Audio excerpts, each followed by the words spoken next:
નમસ્કાર દોસ્તો, શાંતિશ્રમ ન્યૂઝમાં આપનું સ્વાગત છે। થરાદ તાલુકાના ચાંગડા ગામમાં ગ્રો મોર ફ્રૂટ ક્રોપ અભિયાન અંતર્ગત એક દિવસીય ખેડૂત શિબિરનું આયોજન થયું હતું। પ્રાકૃતિક ખેતીનું મોડલ ફાર્મ ધરાવતા ખેડૂત ચેલાભાઈ પટેલના ખેતરમાં આ શિબિર યોજાઈ હતી। કાર્યક્રમમાં 150થી વધુ ખેડૂત ભાઈઓ અને બહેનોએ ભાગ લીધો હતો। મદદનીશ બાગાયત નિયામક અનન્યાબેન જોશીએ ગ્રો મોર ફ્રૂટ અભિયાન અંગે માહિતી આપી હતી। તેમણે ખેડૂતોને ફળપાકોનું વધુ વાવેતર કરવા પ્રોત્સાહિત કર્યા હતા। સરદાર કૃષિ યુનિવર્સિટી દાંતીવાડાના કૃષિ વૈજ્ઞાનિક ડોક્ટર ચંપકભાઈ જોશીએ ખારેક અને અન્ય બાગાયતી પાકોની વૈજ્ઞાનિક ખેતી પદ્ધતિ સમજાવી હતી।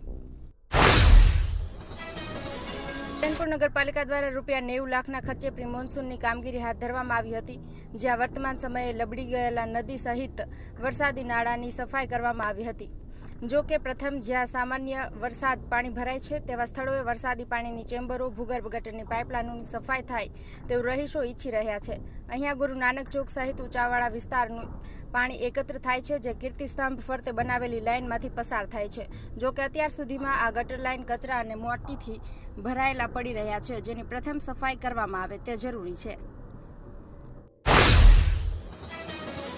નજીક પિકઅપ ડાલુ ખાડામાં ઉતરી જતા ઝાડ સાથે અથડાયું અને યુવકનું મોત નીપજ્યું હતું। પાલનપુર હાઈવે પર ઇકબાલગઢ નજીક શનિવારના રોજ પિકઅપ ડાલા નંબર RJ24GJ 5370નો અકસ્માત થયો હતો। પિકઅપ ફિરોઝ ખાન યાકુબ ખાન શેખ તાલુકો ગળતેશ્વર જિલ્લો ખેડા ચલાવી રહ્યો હતો। તેણે કાબુ ગુમાવી પિકઅપ ડાલાને રોડની સાઈડમાં આવેલા ખાડામાં ઉતારી ઝાડ સાથે અથડાતા અકસ્માત સર્જાયો હતો। તાલુકાના માળ ગામના માલાભાઈ અણદારભાઈ અંગારી બાઇક ચાલક બાઇક નંબર GJ 31C7874 લઈને દાંતા તરફથી અંબાજી તરફ જઈ રહ્યા હતા, ત્યારે રપટ ગામના બસ સ્ટેશન પાસે જ હાઈવેના કટ પરથી યુટર્ન લઈને દાંતા તરફ પાછા વળ્યા હતા।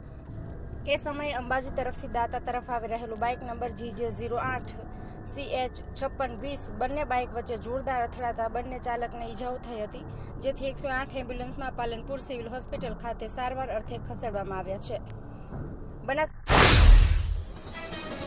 Simco Sunlight Paints, Simco Sunlight Paints કવિન સાફ્ટર મશીનથી કલર બનાવનાર નવીન ઘરને સુશોભિત કરવા એકવાર અવશ્ય મુલાકાત લો। Simco Sunlight Paints, Simco Sunlight Paints. Banaskantha જિલ્લામાં ગરમીનું મોજું ફરી વળ્યું છે। સવારના સમયે જ તાપમાન 29 ડિગ્રી નોંધાયું છે। હવામાન વિભાગના અનુમાન મુજબ આજે તાપમાન 38 ડિગ્રી સુધી પહોંચી શકે છે। મંગળવારે મહત્તમ તાપમાન 40.2 ડિગ્રી નોંધાયું હતું। સોમવારે લઘુત્તમ તાપમાન 39 ડિગ્રી અને મહત્તમ તાપમાન 38.5 ડિગ્રી નોંધાયું હતું। મે મહિનામાં કમોસમી વરસાદ બાદ હવામાનમાં નોંધપાત્ર ફેરફાર જોવા મળ્યો છે।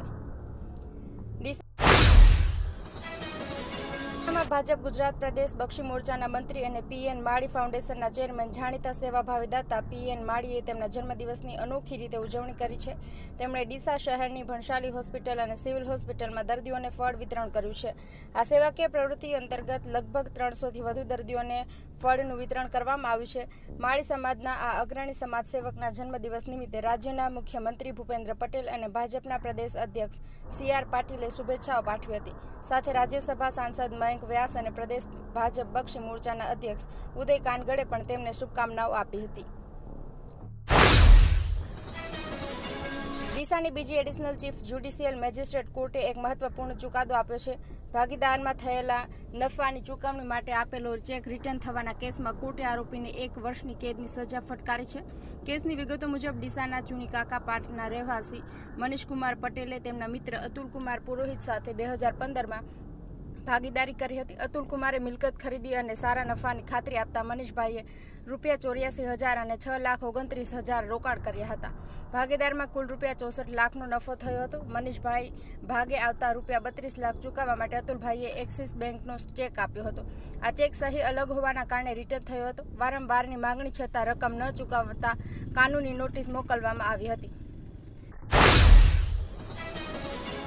પોલીસે દુધવા ગામના પાટિયા નજીક ભારતમાલા રોડ પર મોટી કાર્યવાહી કરી છે। પોલીસે બાતમીના આધારે નાકાબંધી કરી મિની ટ્રકને રોકી હતી।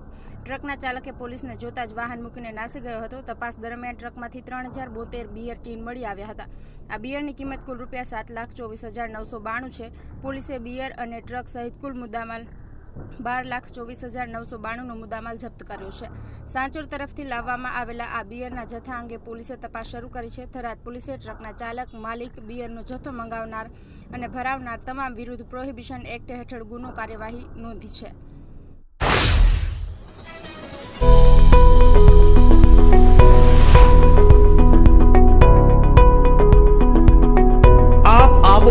આજે દિયોદરમાં બનાસ ડેરી સંચાલિત ઉમંગ મોલમાં જ્યાં આપને મળશે બનાસ ઘી, બનાસની ચા, નવરસ તેલ સહિતની જીવન જરૂરિયાત તેમજ કરિયાણું તથા કોસ્મેટિક ચીજ વસ્તુઓ તેમજ પશુહાર સામગ્રી મળશે વ્યાજબી દરે. આજે સંપર્ક કરો ઉમંગ મોલ, ખીમાળા બાબર હાઈવે, તિરુપતિ સોસાયટીની સામે, બ્રિજના છેડે. આજે સંપર્ક કરો 94 276 45 123. થરાદ નજીક ખાનપુર ફાટક પાસે નર્મદા કેનાલમાં એક નીલગાય પડી જવાની ઘટના સામે આવી છે. સ્થાનિકોએ આ અંગે તાત્કાલિક થરાદ નગરપાલિકાના ફાયર વિભાગને જાણ કરી હતી. ફાયર ઓફિસર વિરમજી રાઠોડે જણાવ્યું હતું કે કોલ મળતા જ ટીમ ઘટના સ્થળે પહોંચી ગઈ હતી. ફાયર બ્રિગેડની ટીમે રાહદારીઓ સાથે મળીને નીલગાયને બચાવવાની કામગીરી શરૂ કરી હતી. સૌના સંયુક્ત પ્રયાસથી નીલગાયને કેનાલમાંથી સુરક્ષિત રીતે બહાર કાઢવામાં આવતા સફળતા મળી હતી. બચાવ કામગીરી દરમિયાન નીલગાયને કોઈ ઈજા થઈ ન હતી. ફાયર બ્રિગેડની ટીમે તેને નજીકના ખુલ્લા વિસ્તારમાં છોડી મૂકી હતી. આ સમગ્ર બચાવ કામગીરીમાં સ્થાનિક લોકો સક્રિય સહયોગ મળ્યો હતો.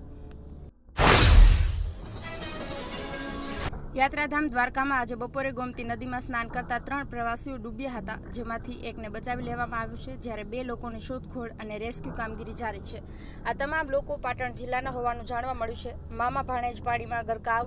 પ્રાપ્ત માહિતી અનુસાર આજે બપોરે યાત્રાધામ દ્વારકા મંદિરે પાટણથી દર્શને આવેલા 3 યાત્રાળુઓ ગોમતી ઘાટે નદીમાં સ્નાન કરતા સમય ડૂબ્યા હતા, જેથી સ્થાનિક તરવૈયા અને નગરપાલિકાની ફાયર બ્રિગેડની ટીમે દોડી આવી હતી અને રેસ્ક્યુની કામગીરી શરૂ કરી હતી, જેમાં એક યુવકને બચાવી લેવામાં આવ્યો છે. વિધાનસભાના અધ્યક્ષ શંકરભાઈ ચૌધરીના હસ્તે થરાદ ખાતે ₹13.28 કરોડના ખર્ચે નવનિર્મિત વહીવટી બિલ્ડિંગનું લોકાર્પણ કરાયું હતું. વિવિધ સુવિધાઓથી સજ્જ સરદાર સરોવર નર્મદા નિગમ લિમિટેડ વહીવટી સંકુલનું અધ્યક્ષશ્રીના હસ્તે લોકાર્પણ કરાયું હતું. થરાદ ખાતે આયોજિત કાર્યક્રમમાં અધ્યક્ષ શંકરભાઈ ચૌધરીએ જણાવ્યું હતું કે રાજ્ય સરકાર દ્વારા થરાદ પંથકના વિકાસ માટે અનેક કાર્યો કર્યા છે.